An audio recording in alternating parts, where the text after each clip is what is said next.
Hello, welcome to Easy English. So this week I thought I'd make a video to give you a rundown of the top 10 best series, in my opinion, on Netflix that can help you to learn British English. To try and be more inclusive, I've picked 10 Netflix originals, which means they've either been produced by Netflix or bought by Netflix, and they are distributed all around the world, so hopefully every one of you watching will be able to see at least one of these 10 series that I'm going to recommend. So not only did I pick a vast array of styles of series, I've gone for some dramas, for documentaries, for comedies, probably a thriller or horror in there somewhere, but I've also tried to pick series which are filmed in different areas of Britain, so you can pick up on dialects and accents and cultural norms, and so just you can see the vast diversity of Britain. So without further ado, let's dive into the first Netflix original to help you learn British English. So the first series I'm going to recommend is The End of the World, which is a dark comedy drama, and it follows classmates James and Alyssa as they escape school and go on the hunt for Alyssa's estranged father. So based on a comic book with the same name, James and Alyssa embark on essentially a twisted and dark road trip with some real dark comedy moments, searching for the father that ran away when she was just a child. Now, these are both two neurotic teenagers who essentially are kind of twisted in their own manner. Alyssa's very aggressive and has very dark thoughts, and James is a self-convinced psychopath, essentially, who is sort of building up from killing animals to eventually people. And so as the series progresses, so does the violence, but in a very dark and British comedy kind of way.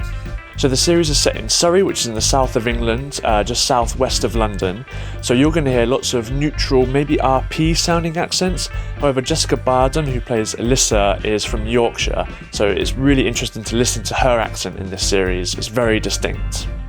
So number 2 is not actually a series, it's a documentary, and it's called David Attenborough, A Life on Our Planet.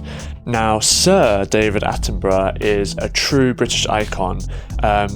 We know him best from the BBC, as he made many documentary series about comprehensive studies on animal and plant life on Earth. This is a part autobiographical series which follows Sir David Attenborough throughout his childhood into his career as an author, biologist and broadcaster, as he gives an account as to how much has changed in his lifetime in these small ecosystems around the world, and he gives a first-hand account as to his concerns as to humanity's impact on the Earth. He gives his own future predictions on what would happen to places such as the Amazon rainforest or the Arctic if humanity were to carry on unchanged. Attenborough also provides solutions as to how we can combat climate change and prevent some of these future predictions. Things such as rewilding, use of more renewable energy sources, increasing in education, decreasing in poverty, and bringing in more universal healthcare to people. So the third thing I'm going to recommend on Netflix for you is the series Afterlife, written and starred by Ricky Gervais. So Afterlife is a comedy drama following Tony, Ricky Gervais's character, as he deals with his wife's recent death to breast cancer. So this series is handled very delicately by Ricky Gervais, whose character not only goes through grief through the loss of his love, but also goes through some suicidal thoughts, and the seamless transition from more emotional, dramatic type acting into the comedic side is handled very well and is quite seamless, as Ricky Gervais's character Tony decides that through this almost nihilistic approach he has gained a superpower where he will go and punish the world for his loss. So this impulsive, devil-may-care attitude which Ricky Gervais's character Tony adopts comes into question and turns out to be a lot trickier to implement than he thinks, as he starts to meet some of the more quirky characters that you will meet throughout the series, who eventually just kind of try to save Tony's old character that he had before the loss of his wife. So this series is set in a fictional town called Attenborough, but Ricky Gervais is quite open about his upbringing, being from around the Reading area, which is sort of a suburb of London essentially, and even the Office series was set in this area, and so you're going to hear very neutral southern accents here. Do you know another way you can learn English? It's with us. Easy English has a Patreon page set up to help you learn English with all of our videos. If you go to www.patreon.com/easyenglishvideos, you'll find learning extras for each one of our videos for only €5 a month. With your €5, it will give you 4 episodes worth each month of learning exercises. Inside those perks, you'll get video downloads, audio downloads, a transcript, a vocabulary list, and a worksheet, all helping you learn English alongside our videos. The vocabulary list works alongside the worksheet, picking out the more extensive vocabulary that you might not know the definition to, and then finding out how you can use them within a sentence. The worksheet will then test you on certain vocabulary that you've learnt in the vocab list, and certain British slang that you may not have picked up on. So to become an Easy English member, go to www.patreon.com/easyenglishvideos. Now back to the episode. And so number 4 is the sitcom Lovesick, which was first shown on Channel 4 and then picked up by Netflix. It follows a few friends who share a house in the West End of Glasgow and follows their romantic lives.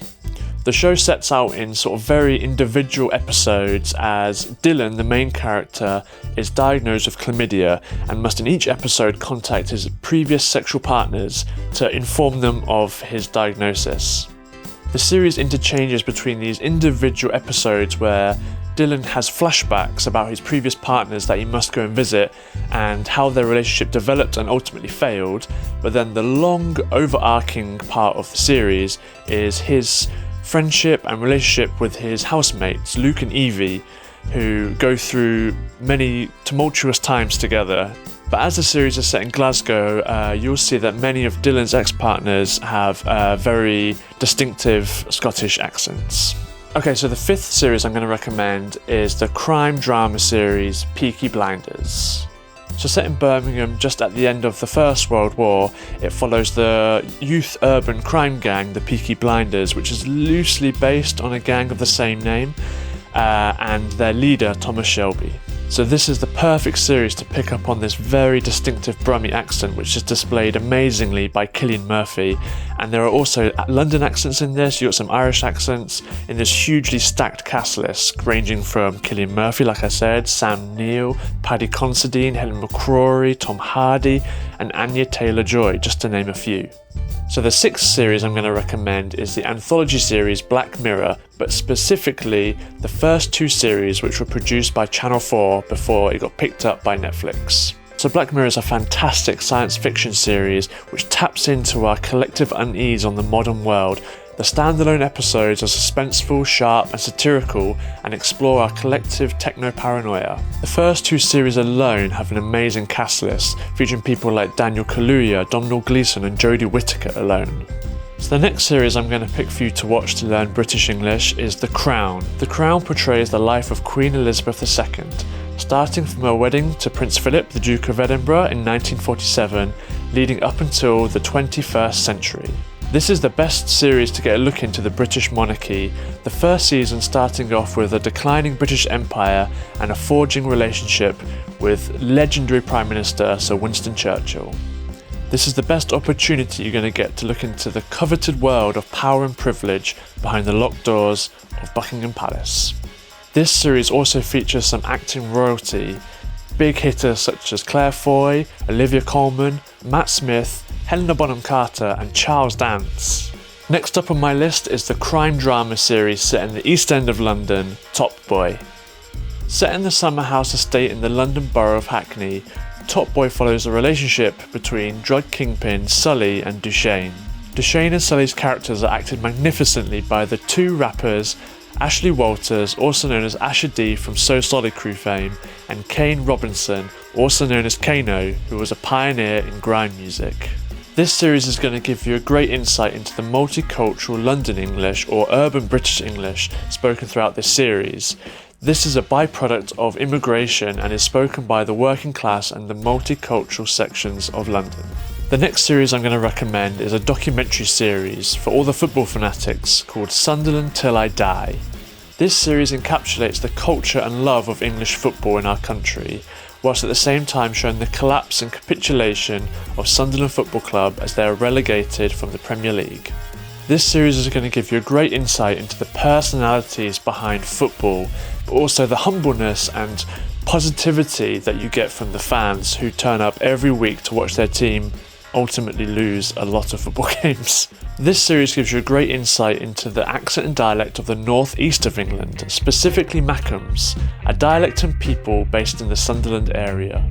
The last Netflix original I suggest you watch isn't a series, but it's a lineup of comedians. One of the biggest cultural things about Britain is our humour, so I thought I'd give you my top tips into the best British comedians on offer on Netflix. First, we have the sharp-witted, shocking and often offensive comedian Jimmy Carr. Secondly, we have the quirky and often surreal James Acaster. Next, we have the silly and the crass Jack Whitehall. Then the well-known observational comedian Ricky Gervais. Next up is the playful and also observational comedian Mo Gilligan.